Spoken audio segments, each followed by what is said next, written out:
I remember looking at the loot train attack. I said, this is bigger than Bob. And David and Dan said, how can it be bigger than Bob? I said, it's bigger than Bob. It's definitely got a bit of that Western feel, but then you throw dragons in on top of that, and it makes an incredibly complicated one to shoot. It's like a time travel movie where, like, what if somebody had an F-16 that they brought to a medieval battle? There you have Daenerys Targaryen unleashed for the first time in Westeros, and she is going to show them what she can do. With every time that something goes wrong, more Targaryen comes out, more fire comes out. So she starts to take matters into her own hands.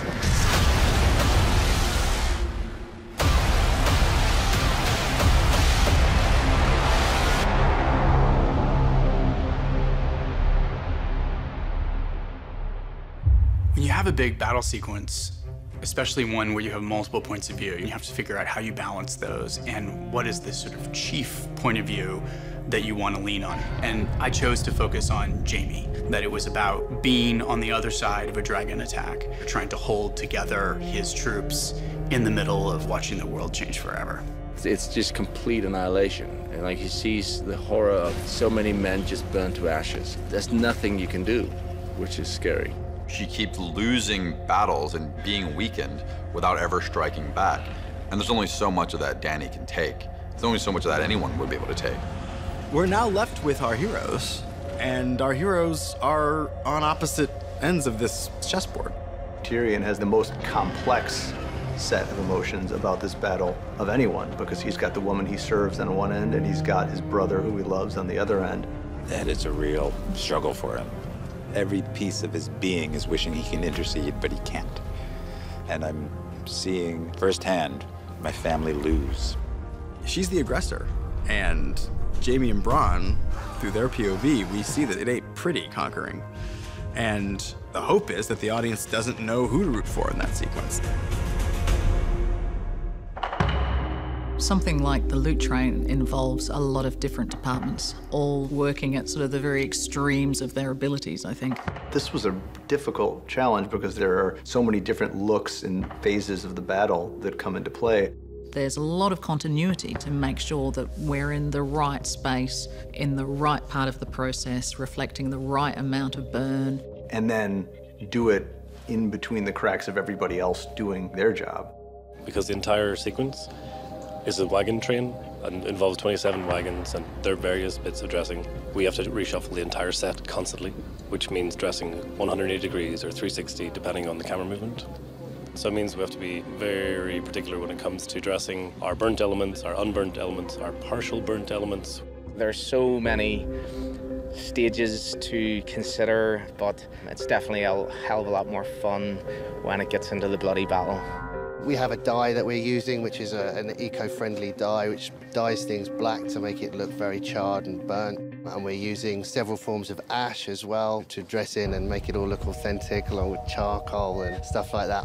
Maybe when you're watching it, it doesn't necessarily stand out, and that means we've done our job because people just accept this is the world and that's the environment. We are the front line of defense, and detail is our job, so we're very happy about it. When I get to a sequence like the one we're doing right now, I take a deep breath and go, oh boy, that is going to be a lot of work.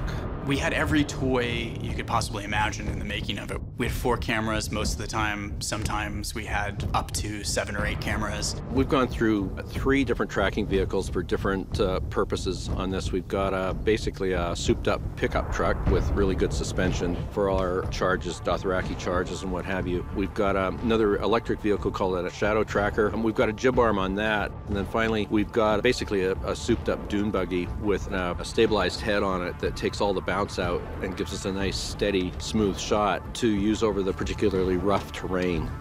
We needed to sell speed, and we needed to shoot elaborate dragon points of view. To do those kinds of shots, we're relying on 2 different camera platforms. One is what's called spider cam. This is basically a camera rigged to a cable run between two construction cranes, and they can move the camera very quickly from one end to the other, and the camera can go about 70 miles per hour. We also used a company called Flycam, which is like a souped-up drone. It's like a small helicopter. They were also able to go very fast and have a much more solid image to be able to work with than you would get from a traditional drone. So we can fly over things safely and also have interactive effect on the ground and capture all those elements that will have a dragon either in front of the lens or above the lens.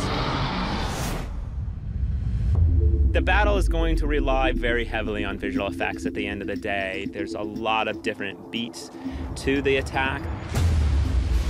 Sort of like cowboys and Indians and fire-breathing dragons all rolled up into one. There's Drogon breathing lots of fire, setting lots of things and people on fire. To give an idea, in season 6, which was our biggest season up to that point, we had 11 shots that featured Amelia riding the dragon. In the loot train, we have over 80.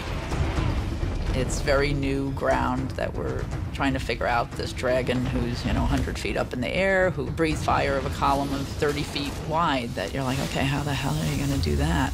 You've got Amelia on the back of a motion base that's animated to fly in concert with the animation on the dragon. So that the thing she's moving on is moving around as if she was really riding on Drogon, but in a stage in Belfast in front of green screen. So being on this theme park ride, which is kind of what it is, and you're strapped in, then looking like you are controlling it, when there's so much going on, you just got to harness every single bit of imagination you have and just use it.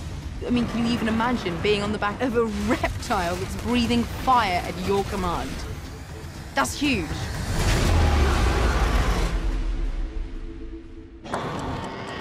One of the most complicated shots was this strafe run where the camera's over the back of Dany as she is blasting the shit out of this line of Lannisters and loot train carriages. We had to have spider cam fly a camera in real time and in perfect sync with 100 feet of ground explosions that are huge. Sam is our effects guru, and he's kind of a madman in the best possible way. And, one of his responsibilities is setting things on fire. Which he's really good at. The strafe run was 150 feet long, and it had 15 rows of charges. We tested it in Madrid back in August. We only tested a short section of it, minus the cuts, because we were still making those. All the effect has to mimic as though the flame is coming from the sky. So we'll always size up the flame later in post, and we'll shoot elements of flame against black. But Sam here has to make it feel that the impact of the flame is pushing along, so it has a travel to it. I mean, we've been blowing things up on many days, but working out the timing of that was quite a process. In the end, we went with a fuel mix and explosives to give almost like a machine gun sort of strafe, but closer together. And as each one exploded, it would then engulf the next and the next and the next, so you almost get a seamless line of flame just growing through. Because it was only one take, there was a lot that could go wrong. There was a lot of materials used and a lot of pyro used as well. So it's the excitement of when that button is pressed.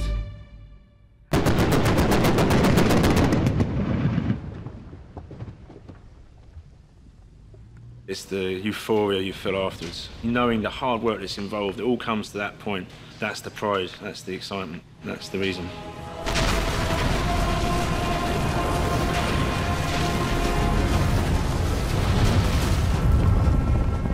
George Martin's often said that the Dothraki are kind of an amalgam of American Indian tribes and the Mongols. Both peoples who were, phenomenal on horseback, and they were just much faster and so unorthodox in their battle approach that they could literally ride circles around their enemies. I think there was a line in the outline that said, and it's down to Camilla to do her tricks.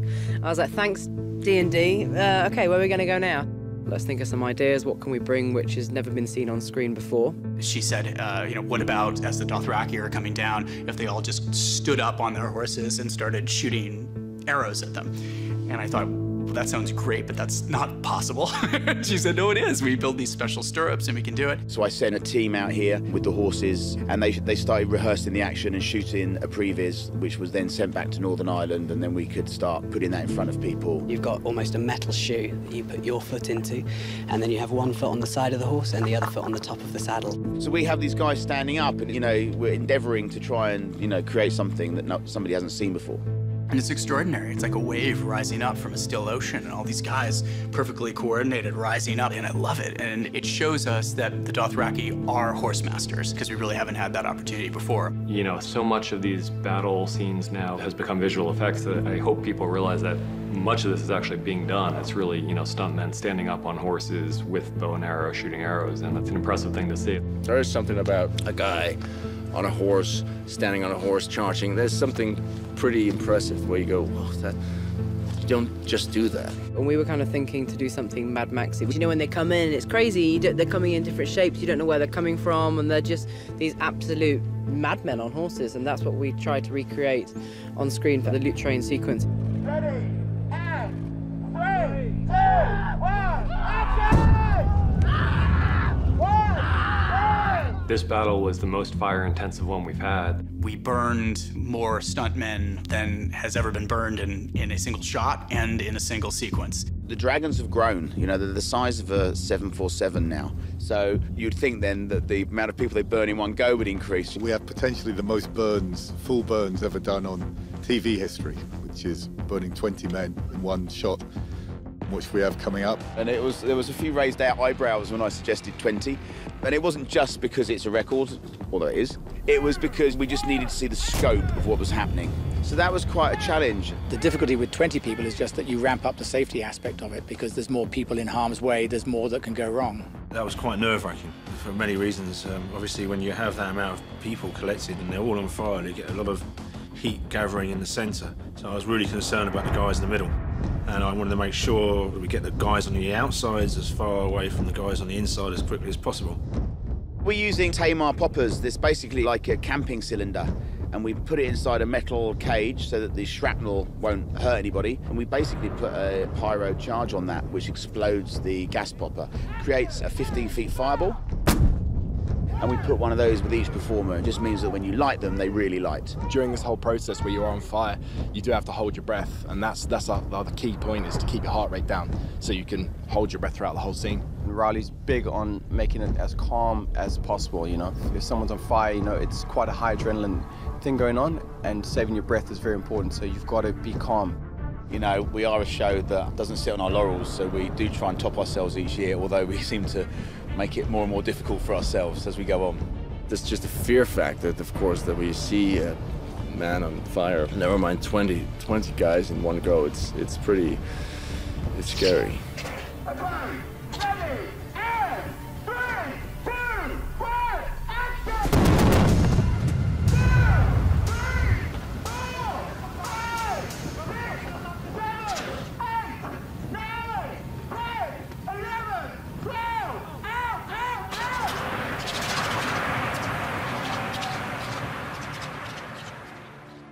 You know, when we start making these huge battles, it's so hard to imagine that we're ever going to finish because there's so many moving pieces, but it's ultimately just, you know, one shot at a time and figuring it out from there. The cameras and the actors and stunts, and it was very much an all hands on deck sequence as much as we've ever had, and everybody did an excellent job of fitting all the puzzle pieces together.